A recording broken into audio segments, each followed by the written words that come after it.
اعوذ باللہ من الشیطان الرجیم بسم اللہ الرحمن الرحیم اللہم صلی علی محمد و آل محمد وعجل فرجہم۔ جہان علم سٹی آف نالج اکیڈمی سے آپ کی بیبی جان آپ سے مخاطب ہیں۔ السلام علیکم ورحمۃ اللہ وبرکاتہ۔ ہم آپ کو فرشتوں کے بارے میں بتا رہے تھے، خلافت الہیہ کے بارے میں ہم نے ویڈیو میں بتایا۔ اب ہم آپ کو فرشتوں اور قرآن کی صفات کے بارے میں بتا رہے ہیں، یعنی فرشتوں کی جو صفات ہیں قرآن حکیم میں اس کے بارے میں بتا رہے ہیں۔ بسم اللہ الرحمن الرحیم۔ قرآن حکیم میں پروردگار عالم ارشاد فرما رہا ہے، آپ کہہ دیجئے کہ جو شخص جبرائیل کا دشمن ہے۔ اچھا، جب ہم کہتے ہیں بریکٹ میں تو آپ یہ سمجھیں کہ یہ اس کو آیت کو جوڑنے کے لیے تاکہ اچھے سے سمجھ میں آ جائے۔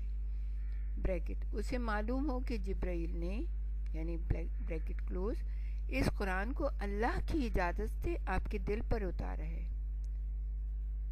یہ وہ قرآن ہے جو پہلے سے آئی ہوئی کتابوں کی تصدیق کرتا ہے اور مومنوں کے لیے ہدایت ہے اور کامیابی کی خوشخبری بن کر آیا ہے۔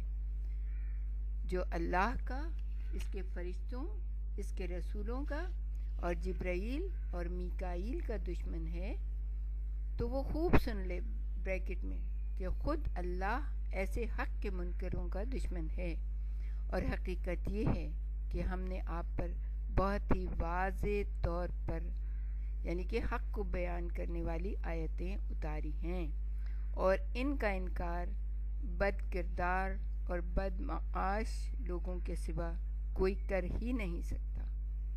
سورہ بقرہ کی یہ دوسرے نمبر کا جو سورہ ہے 97 سے 99 تک کی آیات ہیں۔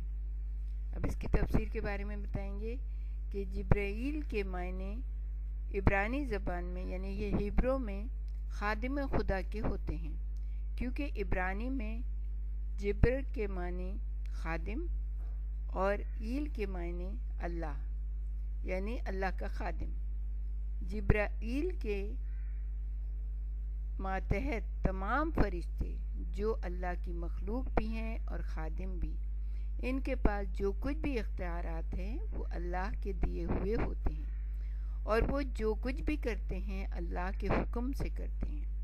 احادیث سے معلوم ہوتا ہے کہ بارش کے ہر قطرے پر ایک فرشتہ مقرر ہوتا ہے جو اس قطرے کو اس جگہ پہنچاتا ہے جہاں اللہ اس کو پہنچانا چاہتا ہے۔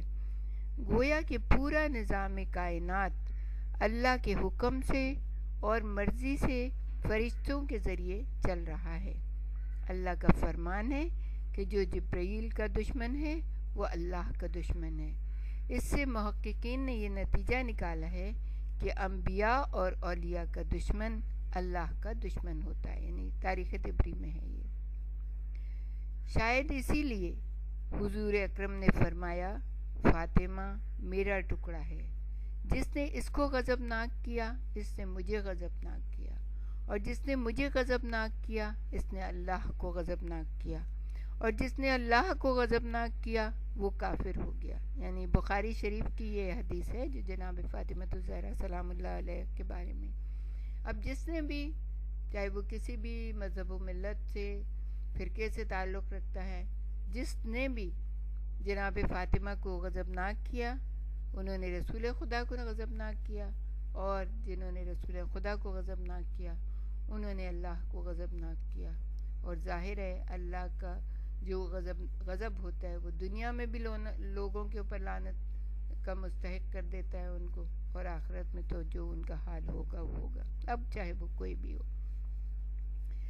اگرچہ جبرائیل اور میکائیل فرشتوں میں شامل ہیں، مگر ان کے نام علیحدہ اس لیے فرمایا ہے، اللہ تعالیٰ نے ان کے نام علیحدہ سے اس لیے لکھا ہے تاکہ ان کا اعلیٰ مقام معلوم ہو جائے۔ یعنی فرشتے تو سب فرشتے ہیں، مگر مقامات کے لحاظ سے جبرائیل اور میکائیل کو خاص طور سے اللہ تعالیٰ نے مخصوص کیا ہے کہ جو ان کا دشمن ہے وہ ہمارا دشمن ہے۔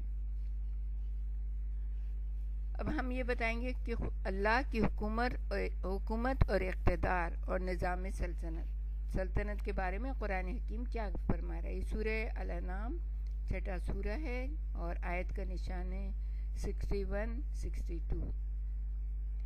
اللہ اپنے بندوں پر پوری طرح غالب ہے، وہی تم پر تمہاری حفاظت کے لیے فرشتے بھیجتا ہے، یہاں تک کہ جب تم میں سے کسی کی موت آتی ہے تو اس کو ہمارے بھیجے ہوئے یعنی کہ فرشتے پورا کہاں سے اٹھا لیتے ہیں؟ دنیا سے اٹھا لیتے ہیں، اور وہ ہمارے یعنی کہ فرشتے ہمارے حکم کے پورا کرنے میں ذرا سی بھی کوتاہی نہیں کرتے۔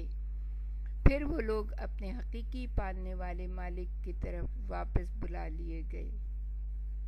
بریکٹ میں یہ ہے کہ اس لیے بریکٹ کلوز، خوب جان دو کہ حکومت خاص طور پر اللہ ہی کی ہے، اور وہ سب سے زیادہ جلد حساب لینے والا ہے۔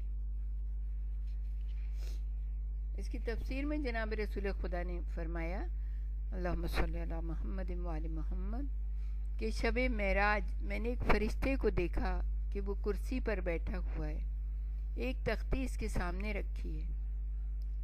جبرائیل امین نے بتایا کہ یہ ملک الموت ہے۔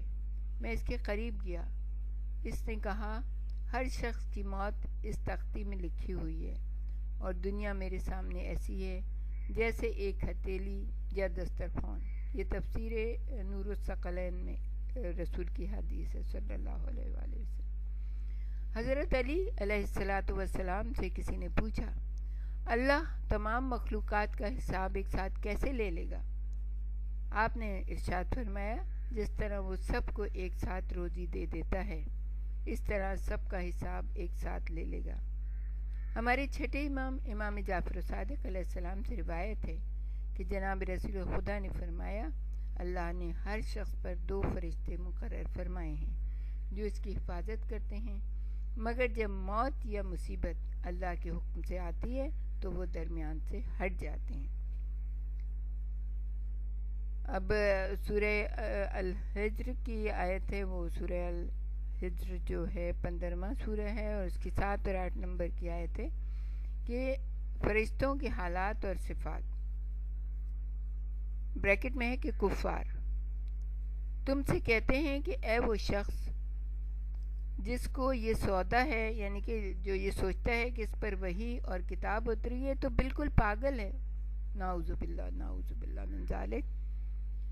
اگر تو اپنے دعوے میں سچا ہے تو فرشتوں کو ہمارے سامنے لا کر کھڑا کر دے۔ تو پروردگار عالم ارشاد فرما رہا ہے، مگر ہم فرشتوں کو کھلم کھلا عذاب کے ساتھ بس فیصلے ہی کے لیے بھیجا کرتے ہیں۔ یوں ہی خامخواہ جیسے ہر ایک کے کہنے پر فرشتے بھیج دیتا اللہ تعالیٰ۔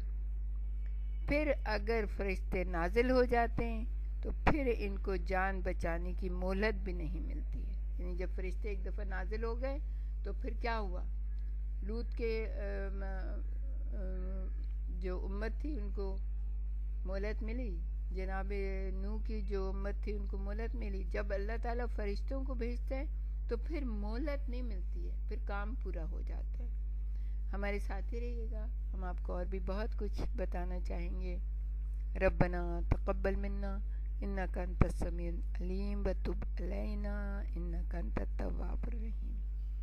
السلام علیکم ورحمۃ اللہ۔